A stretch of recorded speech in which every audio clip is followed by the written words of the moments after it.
एक दिन देख लूंगा। राजस्थान की लोक कथा। एक समय की बात है, राजस्थान के राम देवड़ा गांव में नाहर सिंह साहूकार रहता था। साहूकार छोटी छोटी बातों पर नाराज हो जाता था। उसका एक नौकर था छंगा। छंगा के एक पांव में 6 उंगलियां थी, इसी से उसको सब छंगा कहने लगे। एक बार साहूकार की पत्नी अपने नैहर गई हुई थी। घर में नाहर सिंह और उसका नौकर छंगा थे। साहूकार ने एक दिन छंगा से दोपहर के भोजन में चूरमा बाटी बनाने के लिए कहा और स्वयं बैठक में गद्दी पे चला गया। अभी पूजा अगरबत्ती कर ही रहा था कि हाथ में मटकी लिए छंगा आया और बोला, मालिक घर में घी नहीं है, पैसे दे दो। पैसे लेकर वो बाजार से घी लेने गया। घी की मटकी दुकानदार को देकर वो मदारी का तमाशा देखने लगा। तमाशा समाप्त हुआ तो उसने घी के पैसे दिए और मटकी लेकर आ गया। साहूकार ने छंगा को आते देखा तो पूछा, घी ले आया? इधर ला, जरा चक्कर देखूं तो कैसा है। साहूकार ने घी निकालने के लिए उंगली हंडिया में डाली। ये क्या, ऊपर ऊपर घी था, नीचे दही भरा था। साहूकार ने अपना माथा ठोका। किस बेवकूफ से पाला पड़ा है, मेरे पैसे लुटा आया है। क्रोध में साहूकार ने पास में पड़ी छड़ी उठाई और तड़ातड़ 10-5 छंगा के जमाए। छंगा फरार उठा। उसने मन ही मन कहा, एक दिन देख लूंगा। ऐसे ही कुछ दिन बीतने पर साहूकार ने छंगा से कहा, आज मुझे दावत में जाना है, मेरी नई मोजरी में तेल लगाकर रख देना। जी मालिक, छंगा ने उत्तर दिया।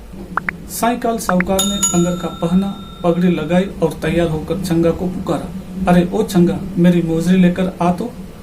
छंगा तुरंत तेल का कनस्तर लेकर उपस्थित हो गया। ये क्यों लाया है? साहूकार चिल्लाया। ये रही आपकी मोजरी, छंगा ने कहा। कहाँ है? यहाँ तेल के इस कनस्तर में है, छंगा का जवाब था। अब तो साहूकार को अपने पर नियंत्रण नहीं रहा और उसने लात गुस्सों से छंगा को अधमरा कर दिया। साहूकार तो मारपीट कर वहां से चला गया। छंगा बहुत देर तक रोता कराहता रहा और बड़बड़ाता रहा, एक दिन देख लूंगा।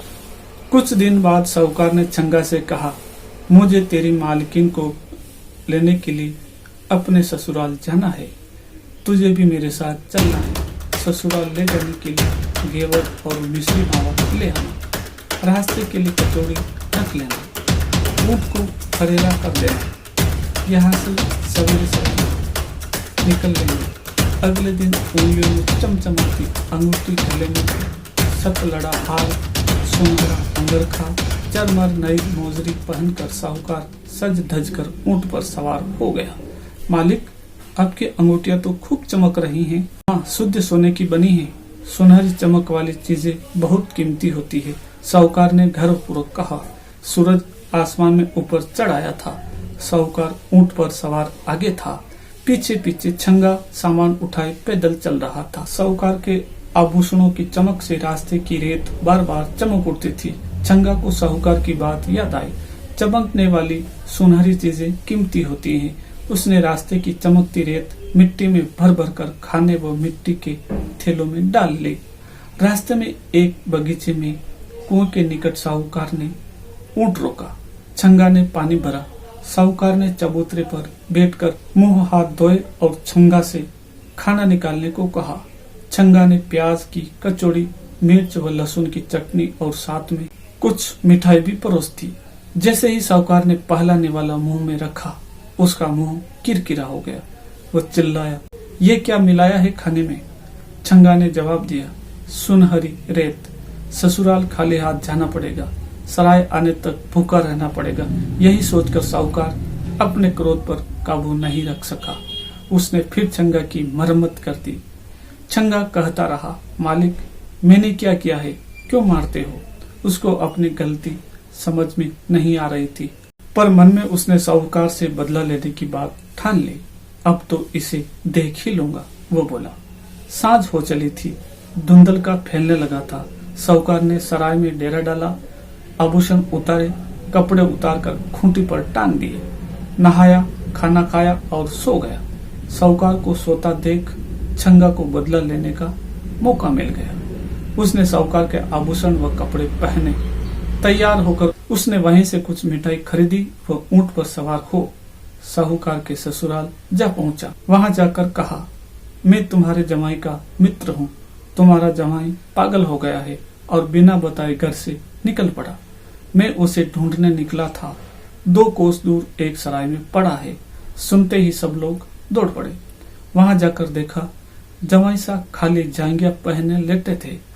अपने ससुराल वालों को अचानक सामने देख साहूकार हड़बड़ा गया।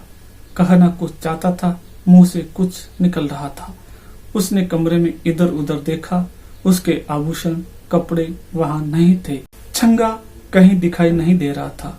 सास ससुर ने दुखी मन से बड़ी कठिनाई पूर्वक साहूकार को ऊंट गाड़ी में बैठाया और अपने हवेली ले गए।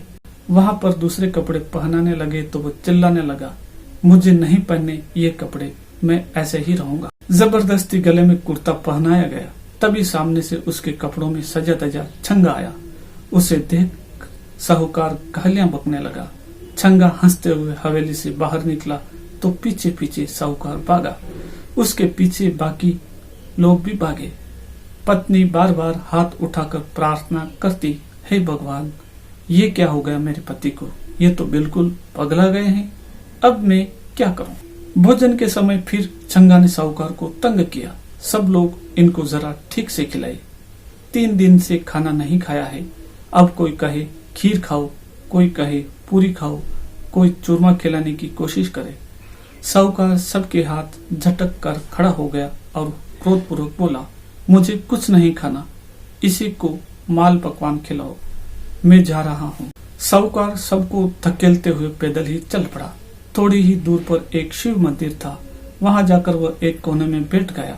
उसी मंदिर में उसकी दुखी पत्नी शिव जी की पूजा कर रही थी। वो भगवान से अपने पति को अच्छा करने की विनती कर रही थी। जब वो नारियल फोड़कर प्रभु के चरणों में चढ़ा रही थी तो साहूकार अपनी जगह से उठा और बोला, भगवान शिव के चरणों में फोड़ने के बजाय ये नारियल मेरे सिर पर फोड़ दे। इस अचानक हमले से पत्नी घबरा गई और उसने सचमुच नारियल साहूकार के सिर पर दे मारा। नारियल तो नहीं फूटा पर साहूकार के सिर से खून बह निकला। इतनी देर में पीछे पीछे साहूकार के ससुराल से भी लोग आ गए। जमाई के सिर से खून बहता देख सब उसे अस्पताल ले गए। छंगा भी यह सब तमाशा देख रहा था। अभी तक उसे साहूकार को सताने में बड़ा आनंद आ रहा था, पर उसके सिर में खून बहता देख वह दुखी हो गया। सब लोगों के पीछे वह भी अस्पताल पहुंच गया। उसने वहां जाकर सबको सच बात बता दी। मालिक पागल नहीं है, ये किसी भी छोटी सी गलती पर मुझे खूब मारते थे। मैंने अपने मन में कसम खाई थी कि एक दिन देख लूंगा। मैंने अपना बदला ले लिया। छंगा की बात सुनकर साहूकार ने मारने के लिए जैसे ही हाथ उठाया, छंगा ने कहा, एक दिन देख लूंगा। उसकी बात पर सब हंसने लगे और साहूकार ने कभी न मारने की कसम खाई। ससुराल वालों ने अपने जमाई और बेटी को कपड़े, आभूषण व मिठाई भेंट में देकर विदा किया। वापसी की यात्रा में छंगा बहुत खुश था। अब उसे पिटाई का डर नहीं था।